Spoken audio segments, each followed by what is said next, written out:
Hello everyone, welcome to Net Economics classes. I am Priyanka and we are doing previous year questions related to July 2018. We have already completed 30 questions and now we are going to start from question number 31.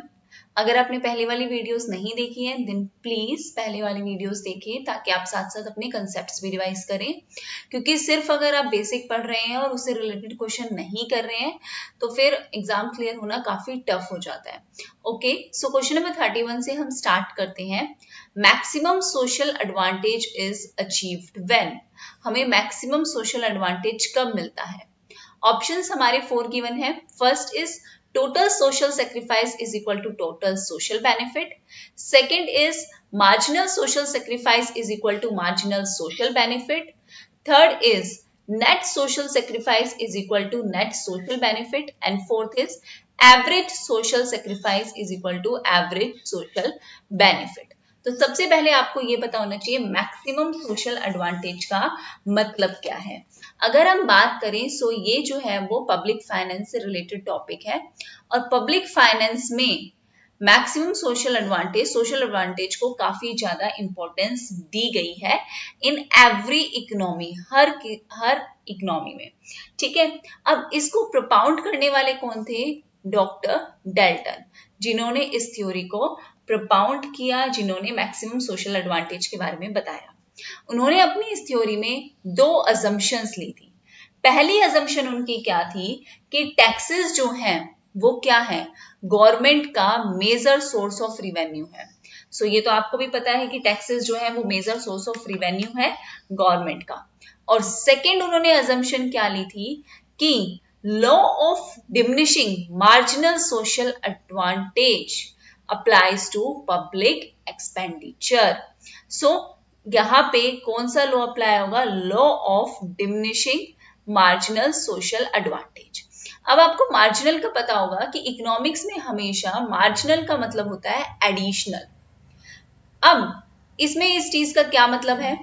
तो अगर आप एक बात करो, जब आपको additional मिलने वाली जो भी चीज अगर वो डिक्लाइन हो रही है, जैसे हम टोटल यूटिलिटी, मार्जिनल यूटिलिटी के बारे में करते हैं, law of diminishing marginal utility क्या कहती है? मिलने वाली हर एक एडिशनल यूटिलिटी क्या हो रही है? डिक्लाइन हो रही है ना। तो यहाँ पे भी law of diminishing marginal social advantage जो है, मतलब हमें जो मिलने वाला जो एडिशनल एडवांटेज है वो क्या हो रहा है? डिक्लाइन हो रहा है।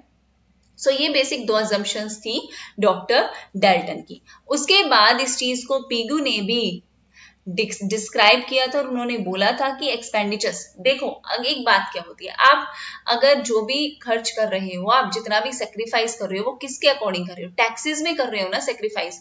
और इस सेक्रीफाइस में आपको क्या चाहिए? आपको एडवांटेज चाहिए, सोशल बेनिफिट चाहिए।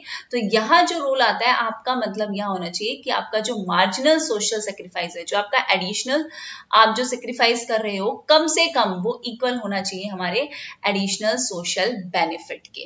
सो ऑप्शन जो हमारा सेकंड होगा वो यहाँ पे बिल्कुल करेक्ट होगा, that marginal social sacrifice is equal to marginal social benefit.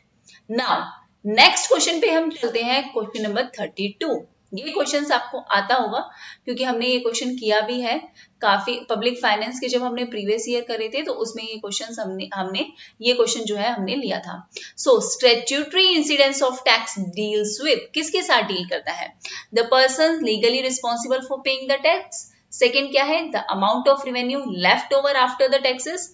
Third क्या है? The amount of taxes paid after accounting for inflation. और फोर्थ हमारा क्या है? The amount of tax revenue generated after a taxes levied. तो हमने वहां पे भी इस चीज को समझा था। स्टैट्यूटरी इंसिडेंस ऑफ टैक्स का मतलब क्या होता है? The person who is legally responsible for paying the tax. जो पर्सन लीगली रिस्पॉन्सिबल है उसको तो बियर करना ही पड़ेगा टैक्स। सो नेक्स्ट क्वेश्चन पे अब चलते हैं हम। The relationship described by the expectations augmented Phillips curve is correct in which of the following? Only in long run, only in short run, both in long run and short run, or neither in short run or nor in long run। तो सबसे पहले अगर हम Phillips curve की बात करें तो Phillips curve क्या कहता है? देखो ये जो है इस साइड हम लेते हैं इन्फ्लेशन रेट परसेंटेज और इस साइड हम लेते हैं अनएम्प्लॉयमेंट रेट परसेंटेज। ठीक है, तो फिलिप्स कर्व क्या रिलेशन शो करता है? इन्फ्लेशन और अनएम्प्लॉयमेंट के बीच में रिलेशन शो करता है हमारा फिलिप्स कर्व। ठीक है, अब ये कर्व जो है वो ओरिजिनली प्रोपाउंड करने वाले कौन थे? A.W. फिलिप्स, और इन्होंने ये कर्व जो है 1958 में प्रोपाउंड किया था। ठीक है, और इन्होंने यहाँ पे एक सजेशन दिया था ट्रेड ऑफ का। क्या मतलब है इस चीज का? कि ट्रेड ऑफ है किसके बीच में? अनएम्प्लॉयमेंट और इन्फ्लेशन के बीच में। मींस जैसे हमारी इन्फ्लेशन राइज करेगी हमारी अनएम्प्लॉयमेंट फॉल करेगी। अगर हमारी इन्फ्लेशन राइज करेगी तो हमारी अनएम्प्लॉयमेंट जो है वो उससे कम होगी। तो क्या शो करता है? It shows a negative relationship between inflation and unemployment. लेकिन अगर हम इसकी आगे बात करें तो 1917 में क्या हुआ था? हाई लेवल ऑफ इन्फ्लेशन आया था। ठीक है, और हाई लेवल ऑफ इन्फ्लेशन और उसकी वजह से जो प्रॉब्लम आई वो आई हाई अनएम्प्लॉयमेंट की आई। लेकिन फिलिप्स कर्व ने तो ये बोला था कि नेगेटिव रिलेशनशिप है इन्फ्लेशन और अनएम्प्लॉयमेंट के बीच में। लेकिन हमने 1971 में क्या देखा कि इन्फ्लेशन और अनएम्प्लॉयमेंट में जो है वो पॉजिटिव रिलेशन शो कर रहे हैं। तो यहाँ पे जो फिलिप्स कर्व का ट्रेड ऑफ था वो तो काम नहीं किया है, बिल्कुल फिट नहीं था हमारी इस सिचुएशन में। सो एक नई सिचुएशन एक्सप्लेन की फिलिप्स ने, जिसका नाम एक नई सिचुएशन एक्सप्लेन की फ्राइडमैन ने, सॉरी, और न्यू सिचुएशन का एक्सप्लेन किया गया by an expectations augmented Phillips curve. ये मॉडल क्या इंट्रोड्यूस करता है? शॉर्ट रन और लॉन्ग रन दोनों फिलिप्स कर्व इंट्रोड्यूस करता है। और ये क्या सजेस्ट करता है कि शॉर्ट रन में तो ट्रेड ऑफ हो सकता है, means there is a negative relationship between inflation and unemployment, लेकिन लॉन्ग रन में इन्फ्लेशन और अनएम्प्लॉयमेंट काम नहीं कर सकते हैं। ठीक है, सो अगर इस चीज को अगर हम और समझें तो क्या बात होती है कि इन्फ्लेशन को रिड्यूस करने के लिए गवर्नमेंट क्या करती है? एक्सपेंडिचर को बूस्ट करती है। गवर्नमेंट एक्सपेंडिचर बूस्ट करेगी तो हमारी एग्रीगेट डिमांड जो है वो भी बढ़ेगी मार्केट में। और प्रोबेबली हमारा क्या कारण हो सकता है कि अगर हमारा इन्फ्लेशन राइज करेगा with the higher level of demand तो हमारे प्राइसेस भी पुल होंगे, मतलब इन्फ्लेशन हमारा बढ़ेगा ही, इसका मतलब यही है। सो वर्कर्स इस इकोनॉमी में क्या होंगे? ज्यादा कॉन्फिडेंट होंगे क्योंकि इकोनॉमी जो है अच्छा कर रही है। और अब एम्प्लॉयर्स के लिए बहुत इजी टास्क नहीं रहेगा कि वो एम्प्लॉयज को फाइंड आउट कर सके, नए एम्प्लॉयज ला सके। और इसलिए जो है वेजेस भी वो है इंक्रीज होंगे, जिसकी वजह से हमारा क्या होगा? Cost push inflation. कौन सी सिचुएशन आ जाएगी हमारी? कॉस्ट पुश इन्फ्लेशन की। ठीक है, सो ये मॉडल क्या सजेस्ट करता है कि गवर्नमेंट जो है वो सिंपली फिलिप्स कर्व पे एक ऐसा पॉइंट पिकअप कर ले जहां पे वो चाहती है कि इकोनॉमी हो और वहां पे वो अपनी पॉलिसीज को इंट्रोड्यूस करे। ठीक है, सो अगर हम बात करें रिलेशनशिप जो है एक्सपेक्टेशन ऑगमेंटेड फिलिप्स कर्व में, तो वो उन्होंने सिर्फ जो है रिलेशनशिप किस में बताया है कि शॉर्ट रन में जो है वो सिर्फ काम करेगा, लॉन्ग रन में जो है वो ये काम नहीं करेगा। ठीक है, हमारे जो एग्जाम है उसमें बहुत ज्यादा डिटेल में जो है क्वेश्चंस नहीं आते हैं, सिर्फ नॉर्मली क्वेश्चंस हमारे यहाँ पे आते हैं। सो इस मॉडल ने क्या इंट्रोड्यूस किया था कि शॉर्ट रन और लॉन्ग रन फिजिक्स में, कि अगर हमारा ट्रेड ऑफ है तो वो सिर्फ शॉर्ट रन में होगा, लॉन्ग रन में नहीं होगा। लॉन्ग रन में जो है हमारी कहानी उल्टी हो जाएगी। तो एक्सपेक्टेशन ऑगमेंटेड फिलिप्स कर्व में लॉन्ग रन की बात हुई थी, ऑप्शन ए जो है वो हमारा करेक्ट होगा। ठीक है, नेक्स्ट क्वेश्चन पे हम चलते हैं। Non accelerating inflation rate of unemployment means, पहला ऑप्शन क्या है हमारा? A rate of unemployment for which the change in rate of inflation is 0। Second क्या है हमारा? A rate of inflation which makes the rate of unemployment 0। Third हमारा क्या है? A rate of inflation for which the change in rate of unemployment is 0। And fourth क्या है हमारा? Rate of unemployment which is equal to rate of inflation. तो यहाँ पे जो बात हुई है वो हुई है नायरू में, NAIRU non accelerating inflation rate unemployment. यहाँ पे बात हुई है स्ट्रक्चरल अनएम्प्लॉयमेंट की। स्ट्रक्चरल अनएम्प्लॉयमेंट क्या होगा? It is the rate of unemployment which is consistent with constant wage inflation. मतलब a rate of unemployment for which change in rate of inflation is zero. Unemployment के rate में हमारे जो inflation में जो अगर कोई रेट में चेंज आ रहा है तो वो जीरो है. सो ऑप्शन ए जो है वो हमारा बिल्कुल करेक्ट होगा according to the NAIRU. NAIRU का मतलब यही है. नाउ नेक्स्ट क्वेश्चन पे, New Keynesian uses which of the following to explain price and wage stickiness? New Keynesian ने इन चारों में से कौन सी चीज को यूज किया था क्या एक्सप्लेन करने के लिए? प्राइस और वेज स्टिकीनेस को एक्सप्लेन करने के लिए. These are stick. Now option A staggered labour contract, option B menu cost, option C behaviour based on bounded rationality और ऑप्शन डी है हमारा ऑल ऑफ द अबव. तो अगर हम न्यू केन्जियन की बात करें तो उन्होंने अपनी थ्योरी में जिसमें उन्होंने प्राइस वेज स्टिकीनेस को एक्सप्लेन किया था, सो उसमें उन्होंने तीनों ही चीजों के बारे में बात की थी. ठीक है. स्टैगर्ड लेबर कॉन्ट्रैक्ट के बारे में, लेबर कॉन्ट्रैक्ट जो है वो स्टेबल है, स्टैगर्ड है, फिक्स है. मेन्यू कॉस्ट, अल्टरिंग कॉस्ट हमने की थी कि अगर अपने रेट में चेंज आता है तो कॉस्ट में भी चेंज आएगा. ठीक है. अल्टरेशन. और थर्ड है हमारा behaviour based on bounded rationality. Now consider the following statement.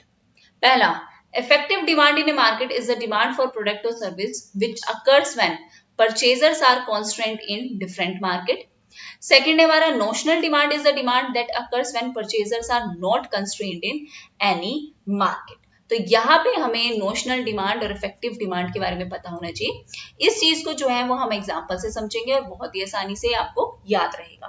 तो सबसे पहले अगर हम नोशनल डिमांड की बात करें तो नोशनल डिमांड वो डिमांड है जो कब हैपन होती है जब परचेजर्स जो है वो कंट्रोल्ड नहीं होते किसी भी मार्केट में.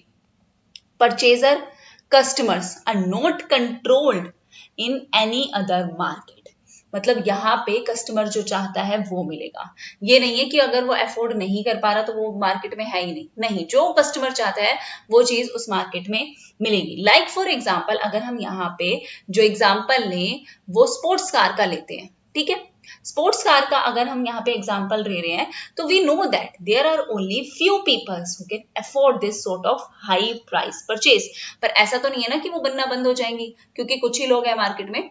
सो स्पोर्ट्स कार होंगी, परचेज भी करेंगे लोग, हाई प्राइसेस पे भी होगी. इफेक्टिव डिमांड का मतलब क्या होता है? इफेक्टिव डिमांड वो डिमांड है प्रोडक्ट की या सर्विसेज की जो कब होती है जब परचेजर जो है वो कंस्ट्रेंड होते हैं बाय देयर फाइनेंशियल कैपेबिलिटी या फिर गवर्नमेंट रेगुलेशंस लगाती है. लाइक फॉर एग्जांपल हम यहाँ पे भी स्पोर्ट्स कार का अगर एग्जांपल लें तो इफेक्टिव डिमांड का मतलब क्या होगा कि actual number of sports car कितनी सेल हुई है सर्टेन प्राइस पे एक पर्टिकुलर टाइम पीरियड में, वो आ जाएगी हमारी इफेक्टिव डिमांड में. सो यहाँ बिल्कुल सही बात है दोनों ही statement. Effective demand in market is the demand for product या service which occurs when purchasers जो है वो कंस्ट्रेंड है, फाइनेंशियली कंस्ट्रेंड है या फिर गवर्नमेंट रेगुलेशंस के कारण वो दबे हुए हैं एक तरीके से. और नोशनल डिमांड का मतलब क्या होगा? यहाँ पे परचेजर्स कंस्ट्रेंड नहीं है, जो वो चाहते हैं जो वो विश करते हैं वो मार्केट में बन रहा है. और ये जरूरी नहीं है कि अगर कोई पर्सन अफोर्ड नहीं कर पा रहा है तो वो बनेगा नहीं. No. So which of the above statement is correct? So both A and B हमारे क्या होंगे? बिल्कुल करेक्ट होंगे. Now question number 37. For the capitalist economy, the primary objective of new classical economics is to explain which of the following. Capitalist economy आप सबको पता है, the economy which is for profit making purposes, private enterprises are there.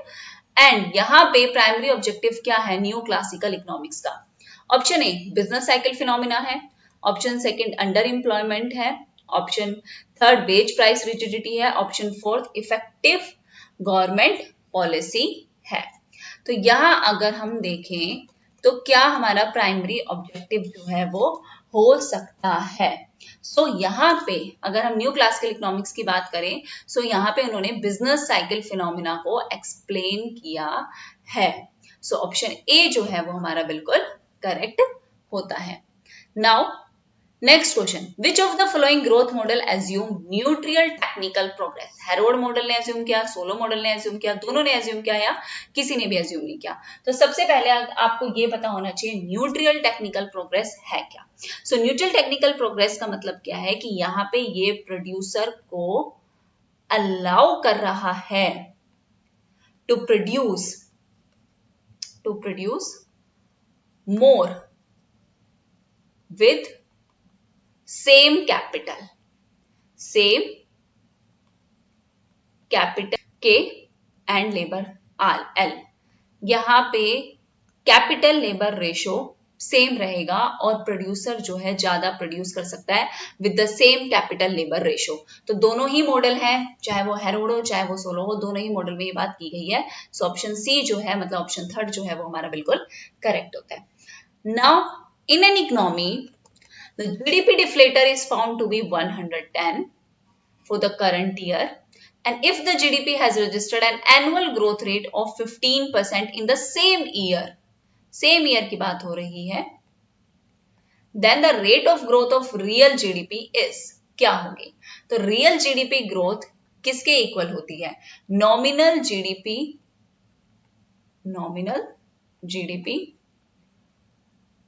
Growth plus हमारा inflation. ठीक है, अब हम यहाँ पे हमारा डिफ्लेटर जो है वो कितना गिवन है? 110 गिवन है, मतलब यहाँ से हमारा इन्फ्लेशन निकल जाएगा, वो कितना परसेंट है? 10% है। रियल जीडीपी ग्रोथ हमें निकालनी है, तो क्या निकलेगी? रियल जीडीपी में ग्रोथ कितनी हुई है हमारी? उसी ईयर में एनुअल ग्रोथ कितनी है? 15। इन्फ्लेशन हमारा कितना निकला? 10। तो हमारी रियल जीडीपी ग्रोथ रेट कितनी हुई? 5%। सो ऑप्शन ए जो है वो हमारा बिल्कुल करेक्ट होता है। एनुअल ग्रोथ हमारी 15 हुई, जिसमें से इन्फ्लेशन हमारा 10 निकला, बची हुई हमारी रियल जीडीपी ग्रोथ हुई। Now next question, what is the nature of equilibrium in ISLM model? ISLM model की अगर हम बात करें तो यहाँ पे इक्विलिब्रियम का नेचर कैसा होता है? स्टोक इक्विलिब्रियम होता है, फ्लो इक्विलिब्रियम होता है, स्टोक एंड फ्लो इक्विलिब्रियम होता है, या फिर ऑसिलेटिंग इक्विलिब्रियम होता है। तो एलएम कर्व क्या रिप्रेजेंट करता है? एलएम कर्व जो है वो रिप्रेजेंट करता है स्टोक इक्विलिब्रियम को, जिसको हम क्या कहते हैं? Beginning of period equilibrium. ठीक है, स्टार्टिंग वाला जो पीरियड है। और एलएम कर्व जो है वो ये रिप्रेजेंट करता है, ठीक है, स्टॉक इक्विलिब्रियम को रिप्रेजेंट करते हैं। मतलब क्या है? Those stocks of money and bonds that are given at the beginning of certain period they must be held voluntarily होना चाहिए। ठीक है, जो भी स्टॉक या मनी या फिर बॉन्ड जो सर्टेन पीरियड की बिगिनिंग में है, तो एलएम जो है वो स्टॉक को रिप्रेजेंट करता है। आईएस मॉडल की अगर हम बात करें, सेविंग इन्वेस्टमेंट सेविंग मॉडल की, तो ये क्या रिप्रेजेंट करता है? ये फ्लो इक्विलिब्रियम को रिप्रेजेंट करता है, और इसको हम बिगिनिंग ऑफ पीरियड इक्विलिब्रियम कहते हैं, और इसको हम एंड ऑफ पीरियड इक्विलिब्रियम कहते हैं। यहाँ पे जो फ्लो है वो किसकी है? सेविंग की है, इन्वेस्टमेंट की है, और ये मैच करनी चाहिए। और real income will adjust if they do not. अगर रियल इनकम एडजस्ट नहीं करी तो एडजस्ट कर लेनी चाहिए। So what is the nature of equilibrium in ISLM model? So stock and flow both options are correct. That is option third is correct. हमारे 40 questions जो हैं वो जुलाई 2018 के कवर हो चुके हैं। हम आगे जरूर करेंगे। अगर आपको अच्छा लगे तो लाइक शेयर सब्सक्राइब करना मत भूलना प्लीज। आपकी एक लाइक और एक कमेंट मुझे बहुत अच्छा लगता है पढ़ के, कि जब कोई कहता है थैंक यू, इवन नॉर्मल अगर आप एक स्माइल का भी कमेंट कर दे तो वो बहुत अच्छा लगता है।